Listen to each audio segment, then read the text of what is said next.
Parliament ఎన్నికల ముందు హైదరాబాద్లో ఐటీ దాడులు కలకలం రేపాయి. బీజేపీ తెలంగాణ నేత అందెల శ్రీరాములు నివాసంలో ఐటీ సోదాలు జరుగుతున్నాయి.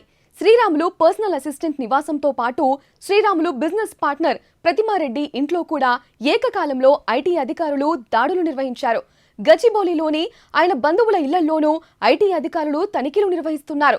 పోలీస్ సిబ్బంది సాయంతో వారి ఇళ్లకు చేరుకున్న ఐటీ శాఖ అధికారులు ఉదయం నుంచి సోదాలు నిర్వహిస్తున్నారు.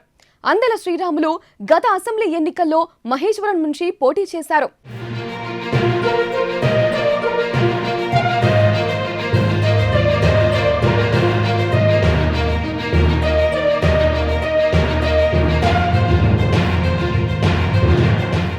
బీఆర్ఎస్ అభ్యర్థి మాజీ మంత్రి సబితా ఇంద్రారెడ్డి చేతిలో 26,000 ఓట్ల తేడాతో ఓడిపోయారు.